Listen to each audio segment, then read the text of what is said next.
Episode 1ல் ஸ்டார்டிங்கில் எடுத்த உடனே இந்த சீரிஸோட மெயின் கேரக்டர் சண்முக சுந்தரத்தோட ஃபஸ்ட்டு டாட்டர் காட்டுறாங்க. அவங்க ஒரு காரில் வந்து இறங்குறாங்க. காரில் வந்து இறங்கி இது வந்து பெங்களூர் வந்து நேராக ஒரு அப்பார்ட்மெண்ட்டுக்குள்ளே போகிறாங்க. வெளியில் இருந்துட்டு மனோஜ்னு கதவு தட்டுறாங்க. ஆனால் யாருமே கதவு திறக்கல. கடைசி அவங்கக்கிட்ட ஒரு ஸ்பேர் கீ இருக்குது. உள்ளே போய் பார்த்தா அங்கே என்னென்னா அந்த மனோஜுங்கிற பர்சனோட திங்ஸ் எல்லாமே காலியாக இருக்குது.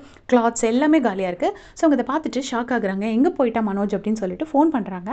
ஃபோன் பண்ணி பார்த்தா ஃபோனும் சுவிட்ச் ஆஃபாக இருக்குது. சரி என்னடா ஃபோனும் சுவிட்ச் ஆஃபாக இருக்கே அப்படின்னு சொல்லிட்டு ஒரு வாய்ஸ் மெசேஜ் அனுப்புகிறாங்க. அப்புறமா அவங்களோட ஒரு ஃப்ரெண்டுக்கு கால் பண்ணி பேசுகிறாங்க. பேசிட்டு டி மனோஜ் எங்கேயோ போயிட்டான்டி, எங்கேன்னு தெரில அப்படின்னோடனே எங்கேயாவது ட்ரிப் போயிருப்பான் அப்படின்னோடனே ட்ரிப்பெல்லாம் போகல, நான் மைசூர் போயிட்டு இன்றைக்கி மார்னிங் தான் வந்தேன். நான் வந்து பார்க்கும்போது அவன் வீட்டில் இல்லை, அவனோட திங்ஸ் எல்லாமே காலி பண்ணிட்டு போயிருக்கான், என்னன்னு தெரில அப்படின்னோடனே நீங்கள் ஏதாச்சும் சண்டை போட்டிங்களா அப்படின்னு சொல்லி உங்கள் ஃப்ரெண்டு கேட்குறாங்க. இல்லடி சண்டைலாம் எதுவும் இல்லை, நல்லா தான் பேசிகிட்டு இருந்தோம், இப்போ அவனை காணோம் அப்படிங்கிற மாதிரி சொல்கிறாங்க. சரி நீ அவனோட ஃப்ரெண்டு பிரியன் ஒருத்தர் இருக்கான்ல, அவனுக்கு கால் பண்ணி கேளு அப்படின்னு சொல்கிறாங்க. இவங்களும் ஓகேன்னு சொல்லிடுறாங்க. சொல்லிட்டு நேராக அப்பார்ட்மெண்ட் செக்யூரிட்டி கிட்ட வந்து கேட்டால் செக்யூரிட்டி வந்து மனோஜ் சார் நேற்றுக்கே உங்கள் கையில் கீ கொடுக்க சொல்லிட்டு போயிருக்காரு அப்படின்னு சொல்லி ஒரு கீயும் கொடுக்குறாங்க. இதனால் அவங்க பசில்டாக அப்படி ஷாக் ஆகி நிற்கிறாங்க. இப்போ வந்து ஒரு ஐடி ஆஃபீஸை காட்டுறாங்க. இது வந்து அந்த சண்முக சுந்தரத்தோட செகண்ட் டாட்டர் ஹரிணி. இது எல்லாமே நான் இன்ட்ரோ ஆல்ரெடி ப்ரீவியஸ் வீடியோவில் கொடுத்துருக்கிறேன். அந்த ஹரிணி வந்து ஆஃபீஸுக்கு வரும்போது எல்லாரும் சொல்கிறாங்க உன் அழகில் எத்தனை பேர் இன்றைக்கி வாங்கி வந்தாங்க அப்படிங்கிற மாதிரி எல்லாரும் கேட்குறாங்க. அவங்க ரொம்ப அழகாக இருக்காங்க.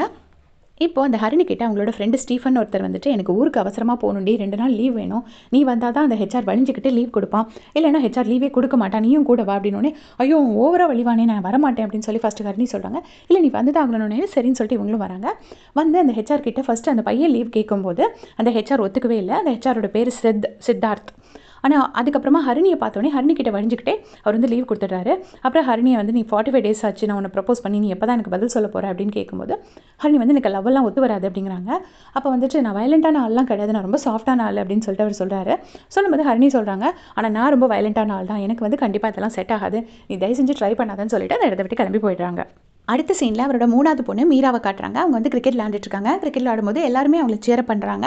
பட் பார்த்தீங்கன்னா அவரோட சைல்டுஹுட் ஃப்ரெண்ட் அஸ்வின் ஒரு பையன் நின்றுட்டு ஏய் நீ அப்படி தப்பாடுற இப்படி தப்பாடுறன்னு சொல்லி குறை சொல்லிகிட்டே இருக்காரு.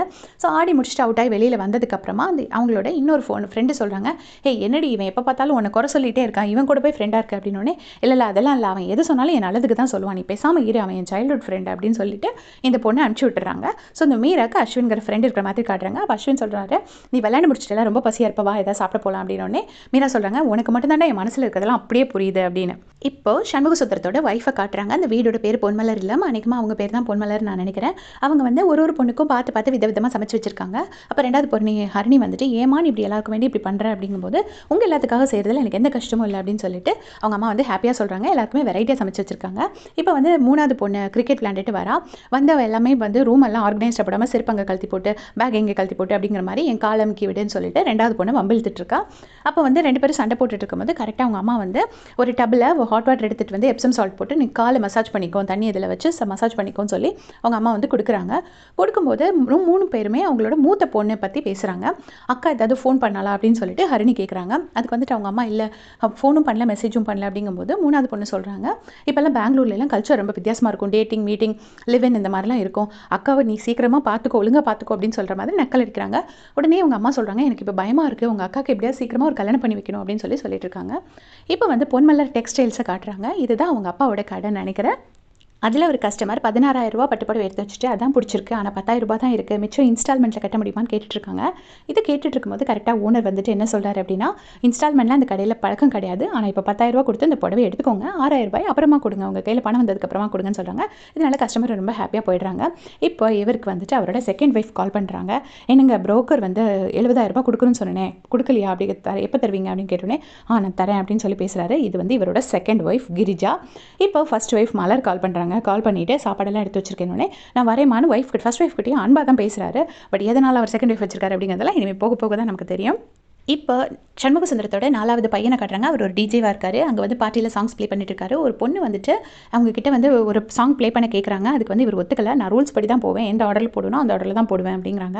அதுக்கு அந்த பொண்ணு வந்து நான் வந்து இந்த பார்ட்டி ஆர்கனைசரோட ஃப்ரெண்டு தான், எனக்காக ப்ளே பண்ணுங்க அப்படிங்கும்போது கூட அவர் வந்து ப்ளே பண்ணலாம். இதனால் அந்த பொண்ணு கடுப்பாயிட்டு போயிடுறா. இங்கே இன்னொரு பக்கம் பார்த்தீங்கன்னா அந்த மூத்த பொண்ணு வந்து மனோஜை தேடிட்டு இருந்தாங்களா, அவங்க அங்கேயும் எங்கேயுமே போய் தேடுறாங்க, எங்கேயுமே கிடைக்கல. அப்படின்னோடனே அவரோட ஃப்ரெண்டு பிரியன் ஒருத்தர் இருந்தார்ல, அவர்கிட்ட கால் பண்ணி எனக்கு உங்களை அவசரமாக மீட் பண்ணணும், மனோஜ் பற்றி பேசணும், ஒரு முக்கியமான ப்ராப்ளத்தில் இருக்கேன் அப்படின்னு சொல்லி கேட்குறாங்க. அவரும் ஓகேன்னு சொல்கிறாரு.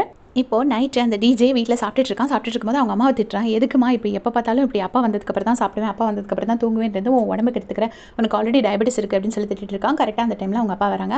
அவங்க அப்பா வந்தோடனே அப்பா வந்து பையனை திட்டுறாரு. முடியெல்லாம் சரியாக வெட்டல, இதெல்லாம் ஒரு ப்ரொஃபஷனாக, டிஜேங்கிறதெல்லாம் ஒரு ப்ரொஃபஷனாக அப்படிங்கிற மாதிரி கேவலமாக திட்டுறாரு. அவங்க பையனும் வந்து நீங்கள் மட்டும் அம்மா ஒழுங்காக பார்த்துக்கிறீங்களா அப்படின்னு சொல்லிட்டு பையனும் அப்பாவை திட்டுறாரு. அவங்க அப்பா வந்து ஒய்ஃப் மேலே பெரிய கேர் இருக்கிற மாதிரி காட்டிக்கல. ஆல்ரெடி அவருக்கு வந்து செகண்ட் ஒய்ஃப் வரை இருக்கிறாங்க.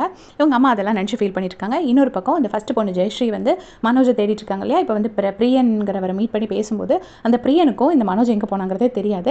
அவங்க சொல்கிறாங்க 6 மந்த்ஸாக லிவின்ல இருக்கும்போது எங்களுக்கு பெருசாக சண்டை கூட வந்ததில்லை, சொல்லிட்டாது போயிருக்கலாம், எங்கே போனானே தெரியல, சரி நம்ம வெயிட் பண்ணுவோம் அப்படின்னோடனே அந்த பிரியனும் சொல்கிறாங்க நீங்கள் ஒரு லாயர், உங்களுக்கு தெரியாது தான், நீங்கள் வெயிட் பண்ணுங்கள், கண்டிப்பாக அவன் வந்துடுவான் அப்படின்னு சொல்லி சமாதானப்படுத்துகிறாங்க. இப்போது நெக்ஸ்ட் டே மார்னிங் எல்லாரும் உட்காந்து சாப்பிட்டுட்டு இருக்கும்போது அவங்க அப்பா சொல்கிறாரு, இந்த மூத்த பொண்ணு என்ன பண்ணுறா, என்ன இது பண்ணுறானே ஒன்றுமே தெரிய மாட்டேங்குது, இதுக்கு தான் அவளை பெங்களூர் அனுப்ப வேண்டாம்னு சொன்னேன் அப்படின்னு சொல்லி கோவப்படுறாரு. அப்போ அவங்க அம்மா சொல்கிறாங்க, அதெல்லாம் ஒன்றும் இல்லை, ஒரு மாப்பிளையாக பார்த்து கல்யாணம் பண்ணி வச்சிட்டோன்னா நம்ம கண்ணு முன்னாடியே இருப்பா அப்படின்னு சொல்லி முடிக்கிறாங்க. இந்த பக்கம் வந்து அவங்க ஜெயஸ்ரீ வந்து பிரியன் ஒருத்தரை மீட் பண்ணி கேட்டிருந்தாங்கல்ல, அவர் வந்துட்டு ஏதோ ஒரு கசன் வீட்டில் தான் இப்போ மனோஜ் இருக்கிறாருன்னு சொல்லி கண்டுபிடிச்சி அந்த கசன் வீட்டுக்கு கூட்டு வராங்க. மனோஜ் அந்த இடத்துக்கு வராரு. வந்துட்டு என்ன சொல்கிறாருன்னா, இப்போ வந்து எங்கள் வீட்டில் இந்த லைஃப் ஸ்டைல் உனக்கு வேணும்னா நீ அவளை விட்டுடணும், இந்த மாதிரி லிவின்ல இருக்கக்கூடாதுன்னு சொல்லிட்டாங்க, என்னால் இந்த லைஃப் ஸ்டைல் விட்டு வர முடியாது, எனக்கு இன்னும் 2 டேஸில் மேரேஜ், உனக்கெல்லாம் என்ன பண்ண முடியுமோ பண்ணிக்கோன்னு சொல்லிட்டு ரொம்ப கோவமாக திட்டி அனுப்பிச்சிடுறாரு. அதாவது அந்த பொண்ணு மேலே எந்த தப்புமே இல்லை, அவருக்கு வந்து திடீர்னு சேஞ்ச் ஆகிட்டாரு. இதை கேட்டு ரொம்ப ஷாக் தாங்க முடியாமல் இவங்க என்ன பண்ணுறாங்கன்னா சூசைட் அட்டெம்ப்ட் பண்ணுறாங்க. ஆனால் வந்து இதில் ஃபெயில் ஆகிட்டாங்க போல இருக்கு. தொங்குனவங்க கீழே விழுந்துட்டாங்க. இது கரெக்டாக அவங்களோட ஃப்ரெண்ட் அந்த டைமில் வீட்டுக்கு வராரு, வந்து பார்த்துட்டு ஹாஸ்பிட்டல் தூக்கிட்டு போகிறாரு. அதோடு இந்த எபிசோட் முடிச்சிருக்காங்க. நெக்ஸ்ட் எபிசோடில் என்ன நடக்குதுங்கிறத பார்க்கலாம். தேங்க்ஸ் ஃபார் வாட்சிங்.